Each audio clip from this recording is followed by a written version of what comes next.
এখনকার দিনে বিজনেস করার জন্য মূলত মূলধনের থেকে বেশি লাগে হচ্ছে আইডিয়া এবং কনফিডেন্ট। আপনার যদি আইডিয়া এবং কনফিডেন্স থাকে তাহলে আপনি সহজে একটা বিজনেসকে দাঁড় করে ফেলতে পারবেন।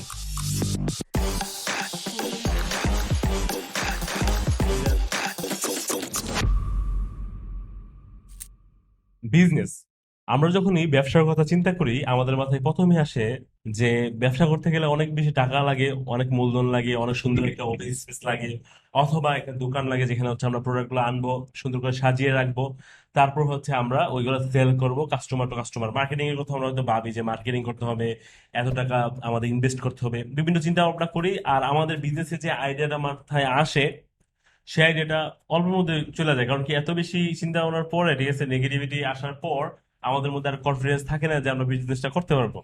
এখন আপনাদের সাথে একটা মজার স্টোরি শেয়ার করব, একজন সফল বিজনেসম্যানের, যে হচ্ছে তার আইডিয়া বিক্রি করে মিলিয়নিয়ার হয়েছে।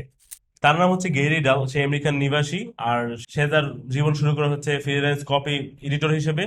একদিন সে তার বন্ধুর সাথে দেখা করার জন্য একটা বারে যায়। তো বারে যাওয়ার পর সে যখন তার ফ্রেন্ডকে জিজ্ঞেস করতে কি অবস্থা তোমার, কেমন আছো, তোমার দিনকাল কেমন যাচ্ছে, তখন তার ফ্রেন্ড তাকে বলে যে আমি খুবই ক্লান্ত, আমার যে পেট আছে পেটের দেখাশোনা করতে করতে ওর লালন পালন নিয়ে আমি খুবই স্ট্রেসের মধ্যে আছি, এটাকে খুব জ্বালাইতেছে আমাকে।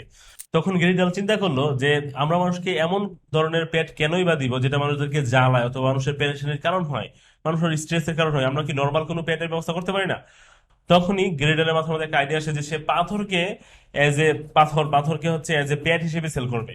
কি হবে সে, এটা নিয়ে আরেকটু গভীর চিন্তা ভাবনা করলো। চিন্তা ভাবনা করার পর সে একটা ম্যানুয়াল বানাইলো যে পাথর কেনার পর পাথরটাকে কিভাবে গোসল করাতে হবে, পাথরের যে একটা নাম রাখতে হবে, পাথরের সাথে কিভাবে কথা বলতে হবে, পাথরটা কোন ধরনের কথাকে বেশি প্রায়োরিটি দেয়, এরকম টাইপের কিছু ম্যানুয়াল বানাইলো। সাথে সাথে এই পাথরের মার্কেটিং শুরু করলো এজ এ পেট, যে পাথরটা তোমার এই এই পাথরটা তোমার হচ্ছে সরি এর পাথর না, এই পাথরটা তোমার হচ্ছে এখন থেকে পেট, এটা তোমার, তুমি যেভাবে বলবা এটা তোমার কথা মতো চলবে, এটা কোনো মনমর্জি নেই, তুমি যেরকম যাও ওইরকমই এটা কাজ করবে। তখন কি হলো যে আমেরিকার অনেকেই এই আইডিয়াটাকে পছন্দ করলো, কারণ কি মানুষের দরকার ছিল একটা একটা কথা বলার জন্য একটা সঙ্গী, এটা পেট হোক অথবা পাথর হোক অথবা যাই কিছু হোক, জাস্ট এটা একটা সঙ্গী পাইলেই হইলো। সো এখানে যখন সে মার্কেটিং করলো তখন এই মানুষরা এই জিনিসটাকে অনেক বেশি অ্যাপ্রিসিয়েট করলো, অনেকেই এই পাথরকে এজ এ পেট কিনলো। আর কেনার পর যখন মেনুয়াল পেলো ওইভাবে তারা এটাকে ওইভাবে পরিচর্যা করতে থাকে আর কি। নর্মাল আপনি যদি ইউটিউবে এখন সার্চ দেন যে রক পেট অথবা পেট রক এরকম কিছু সার্চ দেন, তো আপনি ইউটিউবে অনেক ভিডিও পাবেন যেখানে হচ্ছে মানুষ এরকম পাথরকে কিনে আসছে, কিনে নিয়ে আসতেছে যে পেট হিসেবে, এবং ওটা নিয়ে হচ্ছে আনবক্সিং এর ভিডিও দিচ্ছে। আমি আজকেও দেখছি, এটা অনেক ইন্টারেস্টিং। তো একটা আইডিয়া কি হলো, একটা আইডিয়া তার রাতারাতি তাকে মিলিয়নিয়ার বানাই দিচ্ছে, জাস্ট একটা আইডিয়া। সো আমি সবসময় বলতে চাই যে আপনার মাথায় যে আইডিয়াটা আছে এটা কখনো ডাম্প না, আপনার আইডিয়াটা অবশ্যই ভালো হইতে পারে, ঠিক আছে? আপনি এটাকে আগে সবার আগে ইমপ্লিমেন্ট করেন, ইমপ্লিফিকেশনে যান, যে আপনি দেখেন মানুষ পছন্দ করতেছে কিনা, কিছু একটা প্রোটোটাইপ বানান, মানুষের কাছে নিয়ে যান। তারপর আমার মনে হয় যে আপনি আরো বেশি কনফিডেন্স পাবেন যখন দেখবেন যে সবাই এটা অ্যাপ্রিসিয়েট করতেছে। তাই আমি এখন কথা বলবো হচ্ছে আমরা উইদাউট এনি ইনভেস্টমেন্ট কিভাবে হোম বিজনেস শুরু করতে পারি, যে 1 টাকাও আমাদের লাগবে না, আমরা যে শুরু করবো এরকম কিছু আইডিয়া নিয়ে কথা বলবো। জাস্ট 3টা আইডিয়া আপনাদের সাথে শেয়ার করবো, আশা করি ইনশাল্লাহ আপনাদের অনেকের উপকার আসবে। আমার কাছে প্রথমে যেটা মনে হয় সেটা হচ্ছে, যেহেতু আমি একজন ফুডি, আমার খাবারটা অনেক বেশি পছন্দ, তো আমার কাছে মনে হয় যে প্রথম আইডিয়াটা হতে পারে হোম বেকারি। আপনি যদি বাসায় একটা বেকারি দেন, যে আপনার যে চুলা আছে বাসায়, আপনার যা আছে তাই দিয়ে কিন্তু এটা হয়ে যাবে। এখন আপনার অবশ্যই একটা চুলা আছে, আপনার হাঁড়ি পাতিল আছে, যা আছে, আপনি হয়তো রুটিও বানাতে পারেন, আপনি হয়তো কেকও বানাতে পারেন, আপনি হয়তো ভালো গরু গোশত রান্না করতে পারেন। সো আপনি একটা হোম বেকারি হিসেবে আপনার সার্ভিস চালু করতে পারেন। এই সার্ভিসটা আপনি কিভাবে করবেন, যদি আপনি মার্কেটিং এর কথায় আসেন, তো আমি নর্মালি বুঝি যে আপনি ফেসবুকে একটা পেজ ওপেন করতে পারেন, আপনি আপনার আশেপাশের যারা আছে তাদেরকে জানাতে পারেন যে আমার বাসায় আমি এই সার্ভিসটা দিয়ে থাকি। তো অনেকে কিন্তু ইন্টারেস্টেড হবে। ঢাকা শহরে অথবা বিভিন্ন বড় বড় শহরে দেখা গেছে যে মানুষের অনেক বেশি ব্যস্ত, মানুষের সকালবেলা নাস্তা নাস্তা বানিয়ে খেয়ে দিয়ে এগুলো প্যাক করে নিয়ে যাওয়াটা অনেক বেশি স্ট্রেসফুল। এখানে মানুষ কি করে, মানুষ বাইরে খায়, হোটেলে খায় ফেলে। হোটেলে খাওয়াটা আমরা প্রত্যেকে জানি যে অনেক বেশি কস্টলি এবং এটা অনেক বেশি আনহাইজিনিক, মানুষের স্বাস্থ্যের জন্য এটা উপকারী না। সো এই জন্য কি হয়েছে যে অনেকে ইনভেস্টমেন্ট করছে যে বাসায় বাসায় রুটি বানায়, তারা রুটি মানে হচ্ছে কাঁচা, জাস্ট রুটিকে আটা দিয়ে কাঁচা কাঁচা রাখে, আর ওটাকে ওনারা সেল করে 8টা 10টা এরকম প্যাকেজ করে তারা সেল করে, বাসা থেকে সেল করে। আর অনেকে এটা কিনতেছে, আমি আমার এলাকায় দেখতেছি অনেকে কিনতেছে, আমি নিজেও অনেকবার কিনছি পাঁচতরিত রুটি আমার বাসার জন্য। যে সকালবেলা রুটি বানানো অনেক ঝামেলা, জাস্ট গরম করে রুটি, রাতে যে তরকারি থাকে ওই তরকারি দিয়ে সকালে 2টা রুটি ভেজে খেয়ে আমি অফিসে চলে আসি। সো এটার কারণে কি হয়েছে যে একটা প্রবলেম সলভ করছে এই আইডিয়াটা, তাই না? একটা প্রবলেমকে সলভ করার কারণে মানুষের কাছে এটা হিউজ পপুলার হয়েছে, মানুষ অনেক বেশি পছন্দ করছে, এবং এই বিজনেস যারা করতেছে আবার নতুন করে যারা আসতেছে এই বিজনেসের মধ্যে সবাই অনেক বেশি কম বেশি ভালো করতেছে। So, আমার মনে হয় যে এটা একটা খুব ভালো বিজনেস হতে পারে হোম বেকারি। আপনি অবশ্যই একটা একটা ট্রাই অবশ্যই দিবেন, একবার হলেও ট্রাই করবেন যদি আপনার কাছে এই আইডিয়াটা ভালো লেগে থাকে। দ্বিতীয় যে আইডিয়াটা আমার মাথায় আসে এটা হচ্ছে বেবি সিটিং। বেবি সিটিং কি আমরা সবাই হয়তো কম বেশি জানি যে অনেক বেশি ব্যস্ত যে বাবা মা যারা চাকরি বাকরি করে ঢাকা শহর অথবা বিভিন্ন বড় বড় শহরে বাবা মারা কি করে যে দুজনেই জায়গায় চাকরিজীবী, দুজনেই জায়গায় সারাদিন অফিসে থাকতেছে, বাসায় বাচ্চাটা একা থাকতেছে। তো এতে কি হয় যে বাচ্চার সাথে যে একজন কাজের বুয়াও রাখা যায় অথবা কোনো ন্যানিও রাখা যায়, এতে কি হয় যে বাচ্চা এবং ন্যানি জাস্ট দুইজন পার্সন, এতে বাচ্চার গ্রোথটা কম হয়, খেলাধুলার সাথে থাকে না।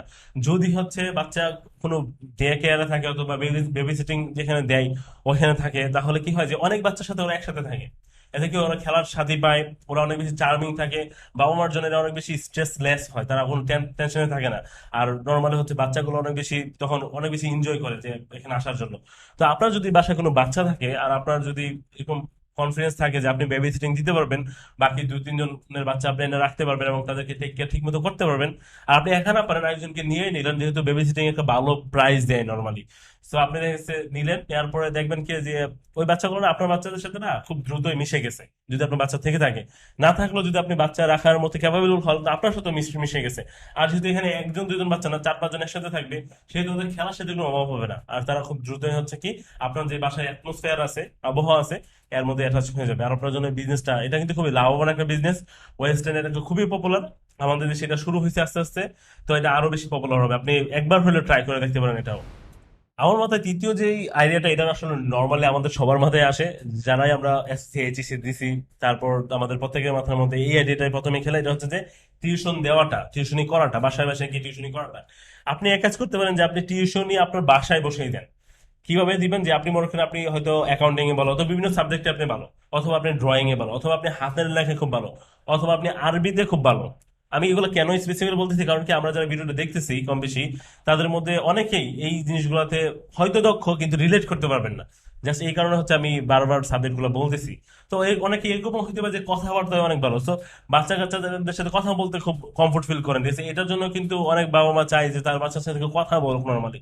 তো যখন আপনি এরকম টিউশন চালু করবেন না, হোম টিউশন, মানুষ তাদের বাচ্চাকে দিয়ে যাবে আপনার কাছে ঘন্টা দুই ঘন্টার জন্য, আপনি তাদেরকে হচ্ছে বিভিন্ন জিনিস শিখাবেন, তখন কি হবে যে আপনার এইটাও একটা বিজনেস মডেলে চলে যাবে। হয়তো প্রথমে আপনি পাবেন না কাস্টমার, কোনোটাতে প্রথমে আপনি কাস্টমার পাবেন না, প্রথম যে তিনটায় আমি আপনাদের সাথে শেয়ার করছি এই তিনটা কোনোটা হয়তো প্রথম দিন আপনার কাস্টমার পাবেন না। আপনাদের কি করতে হবে, প্রথমে আপনাদের সার্ভিসটা মানুষের কাছে পৌঁছাইতে হবে। বিশেষ করে বেবি সিটিং এবং হচ্ছে হোম টিউশনের ব্যাপারে হচ্ছে আপনারা প্রথমে হয়তো ফ্রি সার্ভিস দিতে পারেন দুই একটা, তো একজনের কাছ থেকে আরেকজনের কাছে যাবে, আরেকজনের কাছ থেকে আরেকজনের কাছে, এইভাবে করে না আপনাদের মার্কেটিংটা মাউথ টু মাউথ হবে। এতে কি হবে, আপনাদের মার্কেটিংটা অনেক বেশি মানে কি বলে স্ট্রং হবে, অনেক বেশি রিলায়েবল হবে, আর আপনাদেরকে অনেক বেশি মানুষ বিশ্বাস করবে। সো এইভাবে আপনারা বিজনেস শুরু করতে পারেন। তিনটা আইডিয়া জাস্ট আমি শেয়ার করছি, আশা করি অনেকেরই ভালো লাগবে। আর এই বিজনেস আইডিয়াগুলো আপনার ইমপ্লিমেন্ট করতে গেলে আপনার লাগবে হচ্ছে কনফিডেন্ট, কনফিডেন্ট অ্যান্ড কনফিডেন্ট। আর তিনটা জিনিস আপনাদের শেয়ার করবো, এটা হচ্ছে যদি আপনি ব্যবসায় সফল হতে চান, আপনি যে ধরনের ব্যবসা করতে চান না কেন, এই তিনটা জিনিস যদি আপনার ব্যবসায় থাকে তাহলে আপনি অবশ্যই ডেফিনেটলি আপনি সফল হবেন। আজ হোক কাল হোক আপনার সফলতা আসবেই। এক নম্বর হচ্ছে অনেস্টি, সততা। আপনি যদি আপনার ব্যবসা সৎ থাকেন তাহলে মানুষ আপনাকে বিশ্বাস করবে, আর বিশ্বাস করার সাথে সাথে আপনাকে রেফার করবে, বিভিন্ন মানুষকে বলবে যে এই ভাই অনেক ভালো, এই বোন অনেক ভালো, অনেক ভালো সার্ভিস দেয়, ওই বোনের কাছে দেন, ওই বাড়ির কাছে দেন, তখন দেখে গেছে আপনার বিজনেসটা অনেক বেশি গ্রো করবে।